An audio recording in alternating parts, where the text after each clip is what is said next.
Esta noche tenemos una escuela muy importante.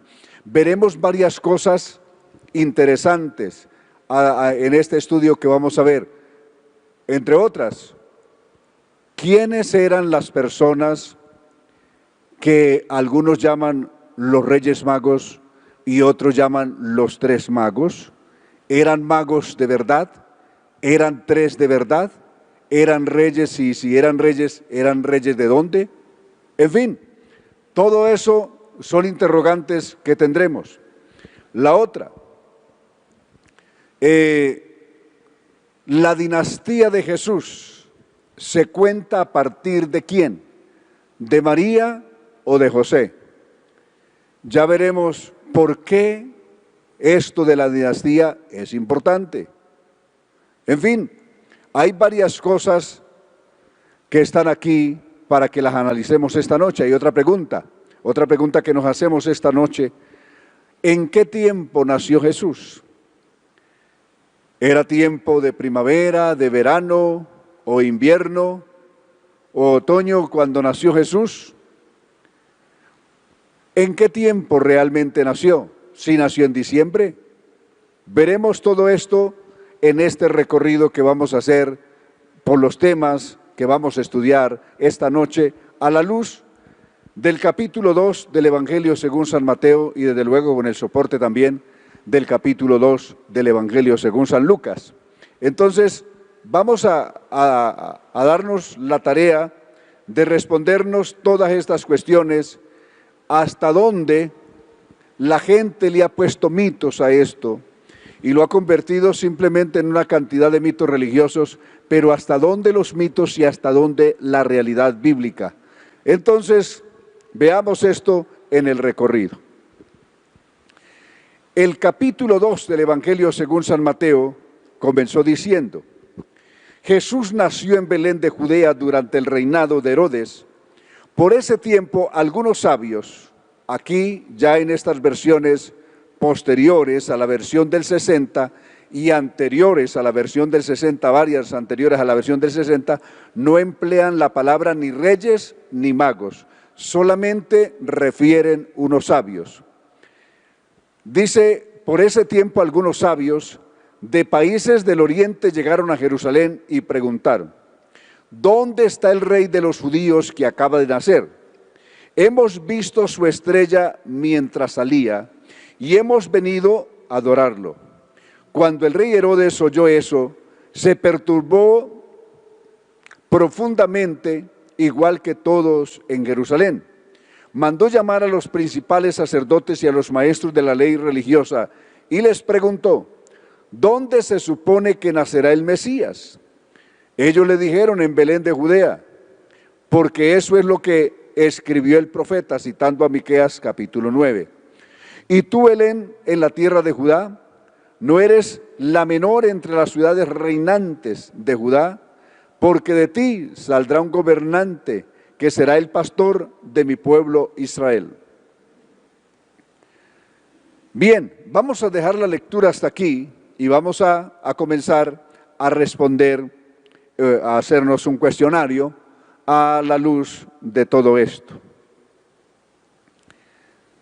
Supuestamente la Epifanía que celebran en España, Epifanía quiere decir la aparición o la llegada de los Reyes Magos 13 días después del nacimiento o del natalicio de Jesús. Estos son tradiciones que se han inventado. Se llamaban realmente Gaspar, Melchor, Baltasar. También la Biblia no usa nombres para ellos. Eran tres, no, la Biblia no dice que sean tres ni que esos hayan sido sus nombres, sino que al paso del tiempo le han ido agregando cosas. Estas tradiciones de los magos o de la Epifanía comenzó a celebrarse por allá a partir del siglo VI. Y más adelante fue en España donde más caló esta tradición, y esto ya fue en siglos recientes.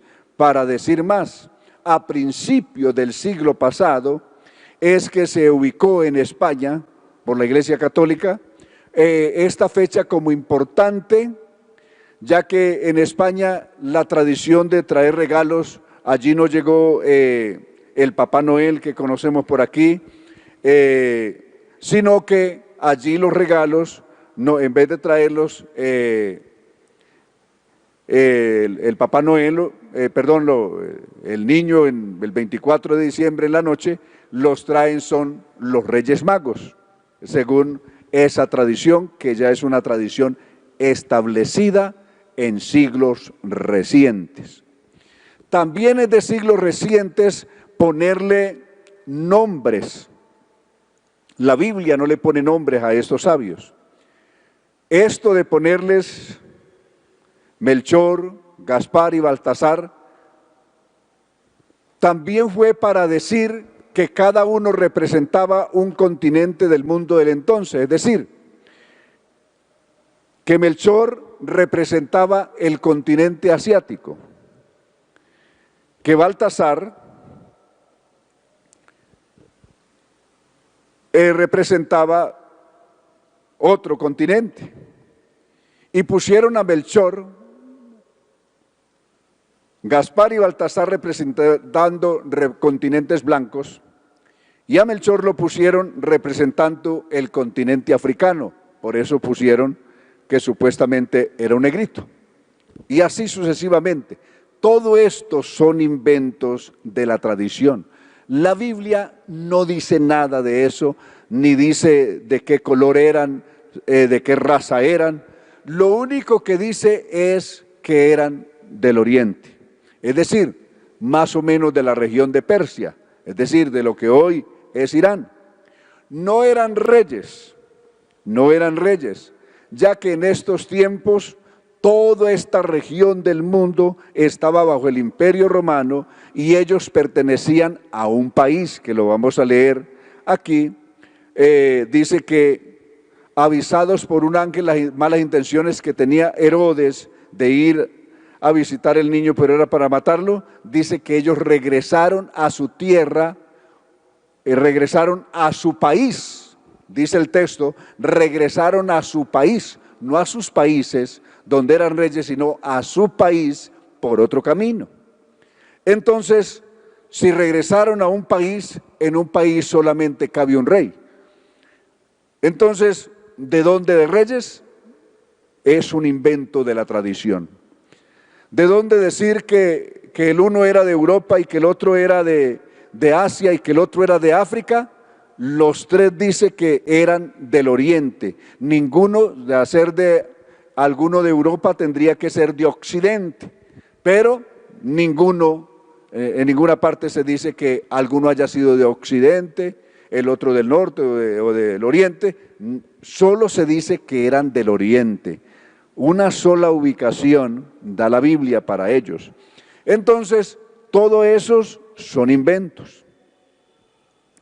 Hay otra cosa también que nos respondemos esta noche a propósito de la Epifanía, que con el nombre que se conoce en España, esta fecha que se celebra supuestamente 13 días después de haber nacido Jesús, y en algunos otros países de Latinoamérica, heredado por España, desde luego, como República Dominicana, Uruguay y otros. Entonces, ¿en qué tiempo nació Jesús? ¿En qué tiempo nace? Israel es una tierra, como gran parte de Asia y de Europa, que están bajo la influencia del sistema nórdico, es decir, del Polo Norte. Por lo tanto, estos países que tienen esta influencia del hemisferio norte, del Polo Norte, tienen 4 estaciones, que es la primera estación, es el invierno, que comienza el 21 de diciembre. Luego, a partir del 21 de marzo, comienza la primavera. A partir del 21 de junio, comienza el verano. Y a partir del 21 de septiembre, comienza el otoño. Esas son las 4 estaciones que hay allí. En el tiempo de invierno, El invierno es diciembre, como vimos. Diciembre es invierno.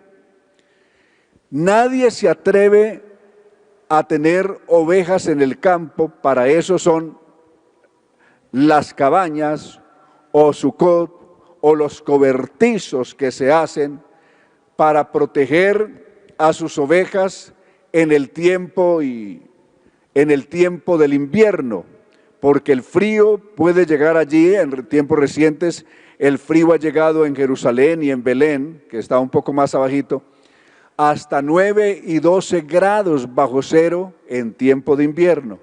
Estas temperaturas bajo cero, muchas especies, ovejas y demás, y corderos, no soportan al aire libre esa temperatura, y por eso existían las cabañas.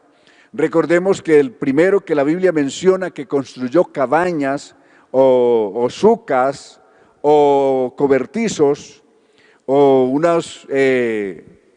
unas tiendas con techo de palma fue Jacob, cuando se separó después de haber tenido el encuentro con su hermano Esaú. En Génesis capítulo 33, verso 16 dice que Saúl se fue cuando su hermano Jacob se negó a irse con él y al paso de él y de sus hombres, que él seguiría al paso de los niños, y se quedó. Y se quedó cuando ya Saúl se fue. Dice que allí edificó Jacob, verso 17 de Génesis 33, edificó unas cabañas, unos cobertizos, unas tiendas transitorias, unas para habitar él, unas tiendas donde él habitó con su familia, y otras para sus ovejas, dice allí el texto. Entonces de ahí nace la palabra Sucot, que quiere decir cabaña o cobertizo. Bien, eran unos techos de palmas, palos y hojas de palma. Eso eran los cobertizos o las cabañas o las sucas en el término hebreo. Estas sucas, como expliqué atrás, solamente era para proteger los animales en tiempo de invierno. En el tiempo del verano, ninguna oveja, ni burros, ni ningún animal estaba en estas sucas. Por eso fue apropiado que naciera allí el Señor y no naciera en verano, porque estaría ocupada, la suca estaría ocupada, y no nació en invierno, como sería en diciembre, nació en verano. Veamos el texto de Lucas, cómo lo cuenta el Evangelio según San Lucas, este mismo relato. El capítulo 2, verso 8 en adelante de Lucas, nos cuenta lo siguiente. 2:8. Esa noche habían pastores en los campos cercanos. El día que nació Jesús, habían pastores en los campos, no estaban en las sucas, estaban en el campo. Eso dice el verso 8, esa noche habían pastores en los campos cercanos que estaban cuidando sus rebaños de ovejas. Las ovejas no estaban dentro del cobertizo de la suca, las ovejas los pastores las tenían fuera de la suca aquella noche. ¿Por qué estaban fuera? Porque no era tiempo de invierno, era tiempo de verano, y en las noches de verano los pastores pasaban en el campo cuidando y pastando a sus ovejas. Eso lo registra el verso 8 del capítulo 2 del Evangelio según San Lucas, y a ellos se les apareció el ángel y les da la buena noticia de que había nacido en la ciudad de David, que es Belén, un Salvador que es Cristo el Señor. Entonces, con esto respondemos a todas esas cosas que la tradición ha enredado con sus mitos religiosos y ha creado otras cosas y ha tratado de obligar a que la Biblia diga lo que realmente la Biblia no dice. Ni dice que eran tres, solamente dice que eran sabios. No dice que fueran de 3 continentes diferentes, eso es un invento. No dice que eran reyes, no dice que eran magos, solamente dice que eran sabios. La palabra mago, claro que originalmente la palabra mago se le atribuyó a las personas que buscaban hacer lectura de los astros del cielo para pronosticar ciertos eventos. Inicialmente se les llamó magos, después se les cambió el nombre y se les llamó astrólogos. Y para nuestro día, aquellos astrólogos de ese tiempo son los astrónomos de hoy. Ya hoy no se les da ni magos ni astrólogos, sino hoy se les conoce como astrónomos todos aquellos que se ocupan de la cuestión con los astros, lo relacionado con los astros.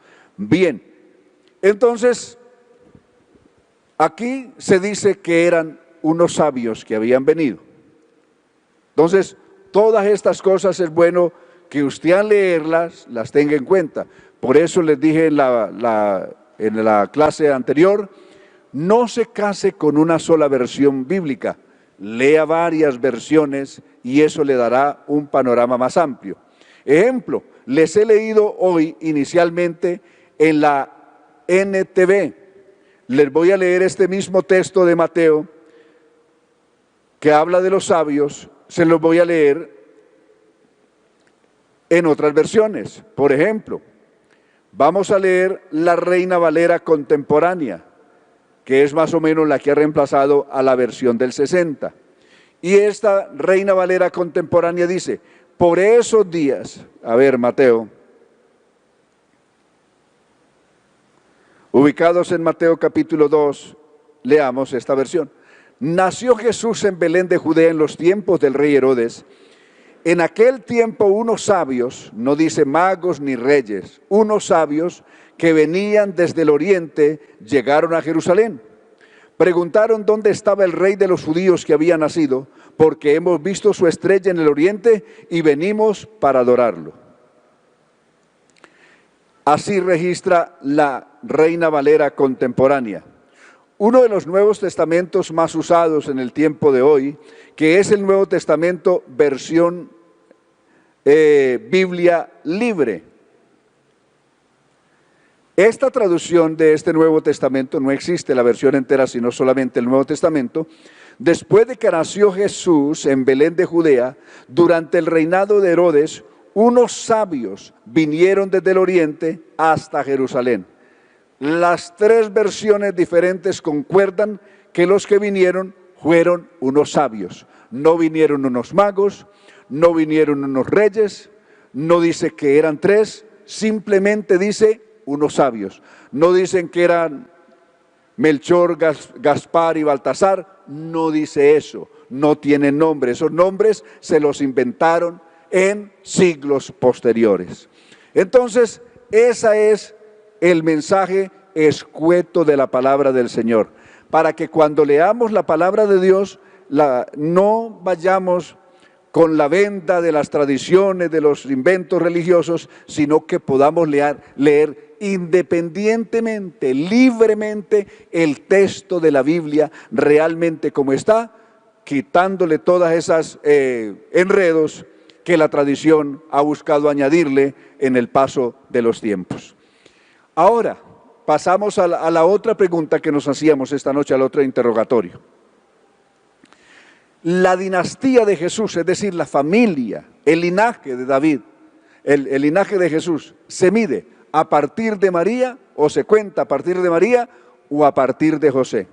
Realmente se cuenta a partir de José, es decir, la línea de la genealogía de Jesús se cuenta en Mateo desde Abraham hasta José, Lo mismo hará Lucas. En su capítulo 3, Lucas presenta una genealogía que va hasta Adán, desde Jesús hasta Adán, pasando por José y llegando hasta Adán, el padre de las generaciones o de los seres humanos que hoy habitamos la tierra. Entonces, en todos estos, la genealogía o la estirpe o el linaje se cuenta a partir de José, no se cuenta a partir de María. ¿Por qué no se cuenta a partir de María? María pertenecía no a la tribu de Judá, sino a la tribu de Leví. Entonces, que era la tribu sacerdotal y no la tribu real. A la que se le había entregado la realeza había sido a la tribu de Judá. Eso lo había dicho incluso el mismo padre de las 12 tribus, Jacob, en Génesis 49 y el verso 8 y el 9, cuando a Judá lo llamó cachorro de león, porque de ellos saldría el guiador, es decir, el que iba a gobernar o dirigir a su pueblo, y esto lo haría hasta que viniera Silo, que quiere decir el Redentor que había de venir para establecer un reinado perdurable en el tiempo, como en efecto se le anuncia tanto a María por el ángel, que el niño que había de nacer, cuando veamos Lucas capítulo 1 del verso 28 en adelante, capítulo 2 verso 28 en adelante de Lucas, el niño que nacería, capítulo 1 verso 28 en adelante, se llamaría hijo de David, y se le daría el reino de David su padre, y su reino no tendría fin. Es decir, allí el Mesías o el Cristo se llama hijo de David. ¿Y a quién se le atribuye en el Evangelio primeramente el término hijo de David? Se le atribuye a José, no a María. San Mateo capítulo 1 verso 21, el ángel hablando con José le dice: José, no temas recibir a María tu mujer, porque lo que en ella es engendrado del Espíritu Santo es. Y aquí hay otra infidencia que quiero compartirles esta noche. Tanto fue importante para Dios escoger a María para que en ella se gestara, creciera y naciera el que sería el Salvador del mundo, como José también. Si José hubiera repudiado a María y no lo hubiera aceptado como esposa, no hubiera aceptado a Jesús como hijo, entonces Jesús no sería hijo de David. Al no ser hijo de David, no ser descendiente de David, no pudiera haber sido el Cristo. Es decir, en el propósito de Dios estaba María y estaba José. Dios sabía que esta mujer aceptaría gustosamente en su seno la elección de ser escogida para ser madre del que se llamaría el Hijo de Dios. Y también en el plan de Dios estaba de que José recibiría a María por mujer y que luego él se convertiría, al pertenecer él a la descendencia de David, a la línea genealógica de David, se convertiría él en el padre putativo de Jesús, y por lo tanto Jesús sería heredero o descendiente de David, no por la línea de María, sino por la línea de José. Y ahí pues lo trascendental. ¿Por qué así? Porque de todas formas el Mesías no iba a ser engendrado biológicamente por un hombre, sino que nacería mediante una acción milagrosa, como en efecto ocurrió. Jesús fue engendrado por el Espíritu Santo, es decir, ocurrió un hecho sobrenatural. Jesús fue sobrenaturalmente engendrado en María, pero también fue milagrosamente aceptado por José como hijo putativo al recibir a María su mujer, como ya lo estábamos viendo en la escuela pasada. Entonces, todos estos datos son muy importantes para un lector del Nuevo Testamento, y especialmente el Evangelio según San Mateo, para que tenga un compendio amplio de todas las cosas que realmente ocurrieron y cómo ocurrieron y por qué ocurrieron. Ahora, el domingo pasado yo estaba presentando a Jesús como el gran varón de dolores. Desde el principio, la vida de Jesús fue una vida de dolor. Dije que hubo dolor desde el momento que fue concebido por su madre. Al darle la noticia a José de que María estaba esperando bebé, José, la primera actitud de él fue rechazarla. Quiso dejarla secretamente, quiso cancelar discretamente el compromiso de matrimonio, dice la versión, de estas versiones que estoy leyendo esta noche, que quiso cancelar discretamente su matrimonio. No quería causarle un escándalo público, porque un escándalo público en ese tiempo, de acuerdo a las leyes que habían, María moriría siendo lapidada, siendo apedreada, porque se le contaría como una mujer, una novia que ya tiene un compromiso de matrimonio para darse el matrimonio en un tiempo cercano, y en ese tiempo le fue infiel.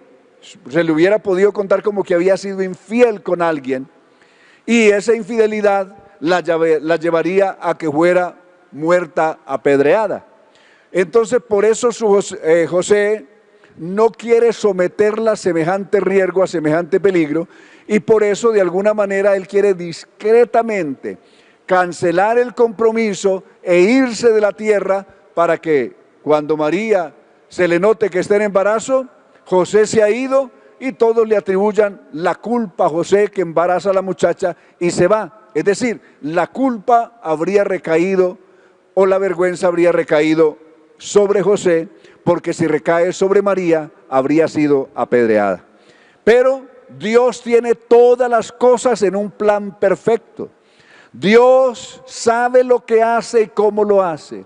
Había preparado a esta muchacha para hacer lo que fue, a esta joven, y había preparado también a José en su propósito para hacer tal como el ángel le dijo que hiciera, y él siguió las instrucciones del ángel, aceptó a María como esposa, y al niño que nacería lo aceptó como su hijo, y por lo tanto no había ningún problema. Jesús, descendiente de David por la línea de José, y María, perteneciente, aunque María pertenecía a la tribu de Leví, a la que también pertenecía Elizabeth, su prima, y a la que pertenecía Zacarías, esposo de Elizabeth y padre de Juan el Bautista, como ya lo habíamos anotado antes. Ahora vamos a dar un tiempito aquí, vamos a escuchar una canción y vamos a dar un tiempito para responder algunas preguntas que hayan traído, y mientras oímos una canción nos preparamos para responder estas preguntas. Generalmente les agradeciera que fueran relacionadas con esta escuela, con los temas que venimos tratando. Dios les bendiga, hermanos, en esta noche. Para mí es una bendición muy grande poderles saludar, y en esta oportunidad con este tema tan importante como es el estudio de la palabra de nuestro Señor Jesús. Gracias a Dios pues por esta oportunidad que tenemos, y vaya un abrazo cariñoso para cada uno de ustedes. Tenemos varias preguntas en esta noche. Bueno, hoy nuestros hermanos no escribieron tantas preguntas, pero aquí tenemos unas. Hay un hermano que nos escribe, si se le puede explicar, Mateo 15, 21 al 28.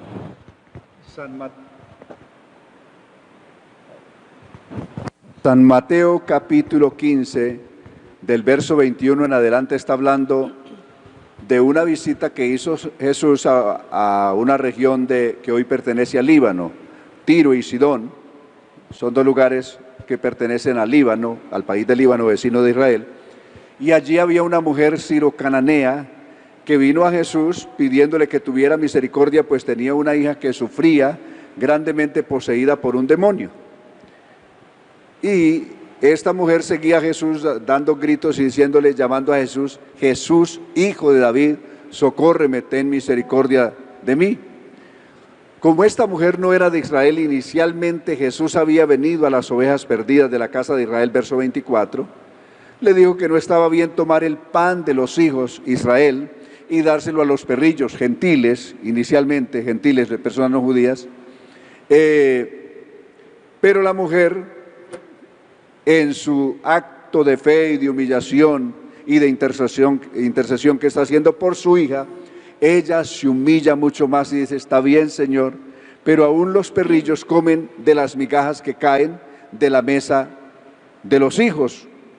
Entonces Jesús, al ver semejante fe y semejante intercesión y humillación de esta mujer, pues le dice, vete y conforme has pedido te sea hecho. Y en aquel mismo instante su hija fue liberada de aquella posesión demoníaca. Eso es lo que está diciendo el texto. Amén. Bueno, hay otra pregunta. ¿Podría por favor explicarme Levítico 10:9 sobre los tatuajes? ¿Y qué relación tiene con Apocalipsis 19:16, que dice en su muslo, tiene escrito Rey de Reyes? No tiene ninguna relación. Normalmente los tatuajes de los que habla el libro de Levítico eran tatuajes que se hacían por los muertos. Allá dice que eran señales que se hacían en la piel y se las hacían para recordar o para inmortalizar en sus cuerpos un muerto. Por eso Dios condenó esa práctica, porque era una práctica que estaba generalmente asociada con el espiritismo o con el culto a los muertos. Entonces, por eso esa práctica fue condenada por el Señor. Nada tiene que ver con lo que presenta el libro de Apocalipsis presentando a Jesús, que en el verso 11 lo presenta con este nombre, testigo fiel y verdadero. Lo presenta luego en el verso 13 como Rey de Reyes y Señor de Señores, que es uno de los títulos más frecuentes del Señor Jesús en todo el Nuevo Testamento, y lo presenta luego en el verso 16 como en el verso 13 como el Verbo de Dios. En su muslo tiene escrito este nombre, el Verbo de Dios, y luego en el verso 16, Rey de Reyes y Señor de Señores. Amén. Bueno, alguien también nos está preguntando si le podemos decir quiénes son los 24 ancianos.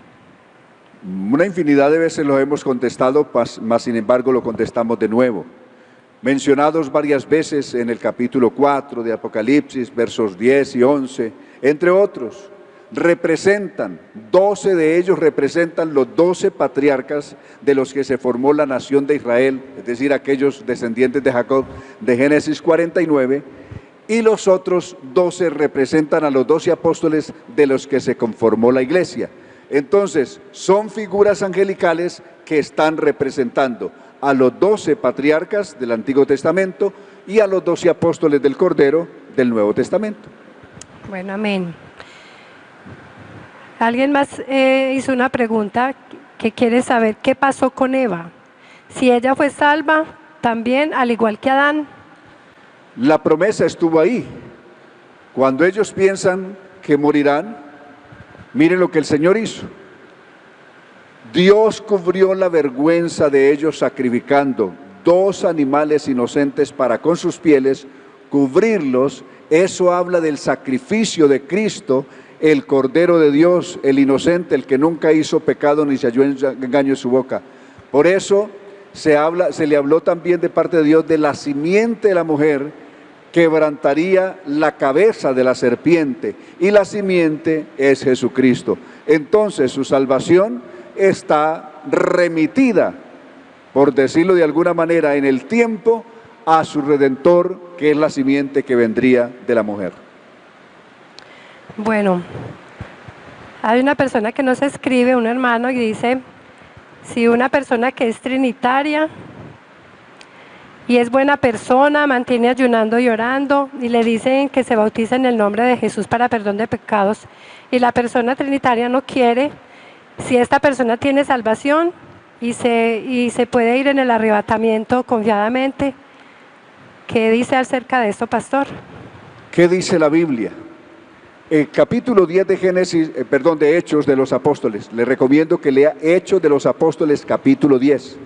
Había un hombre de unas obras extraordinarias, hacía a Dios oraciones siempre, tenía donaciones especiales para con los pobres y necesitados del pueblo, ayunaba con frecuencia, era un adorador del Dios verdadero.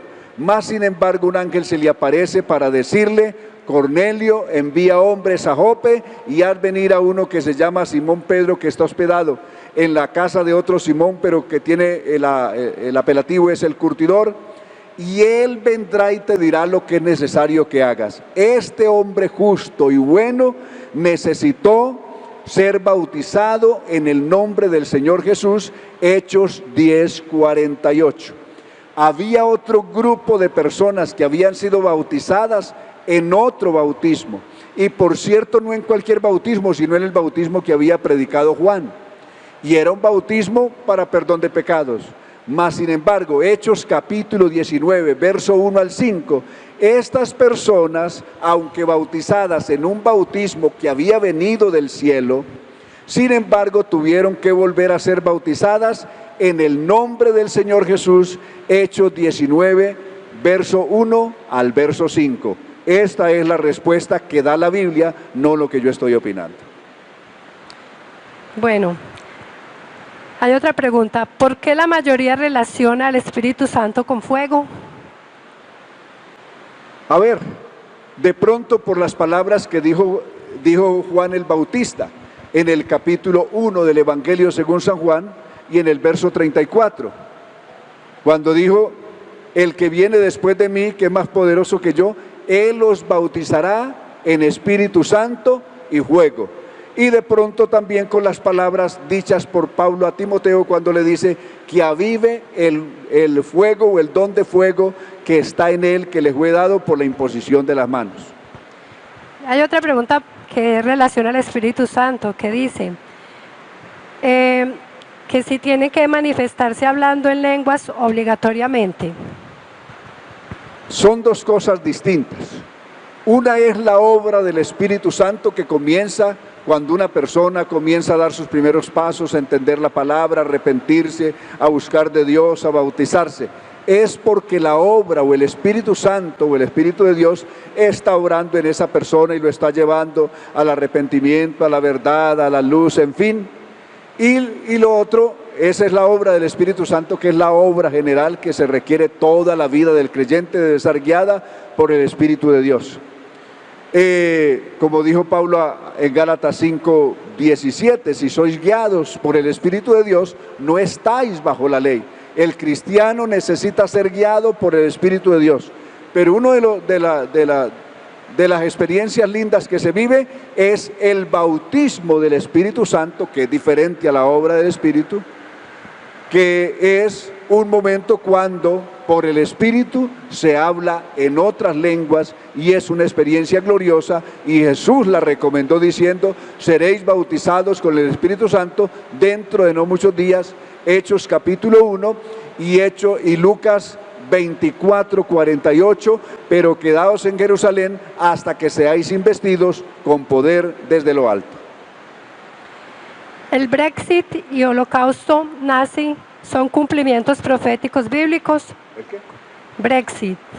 No tiene nada que ver el Brexit con el Holocausto. Con el holocausto, para nada. Son dos cosas completamente diferentes. La una es un asunto político que se discute entre el Reino Unido y Europa, y el otro es los sacrificios que se ofrecían en el Antiguo Testamento. Otro hermano pregunta: hace poco en Israel uno de los 3 rabinos más importantes dijo que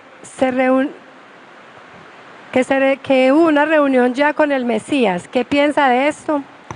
Que no es verdad, nada de eso es cierto. Para que el Mesías venga, la iglesia tiene que haberse ido de aquí. Entonces, hay una cantidad de personas que se reúnen y han habido con esto, especialmente los que son de los sionistas o la comunidad del templo en Jerusalén. Ellos mantienen especulando con muchas cosas, pero realmente el Mesías no ha venido. Porque antes lo que hará el Mesías será recoger a su iglesia, y cuando su iglesia sea recogida, después vendrá el Mesías para Israel.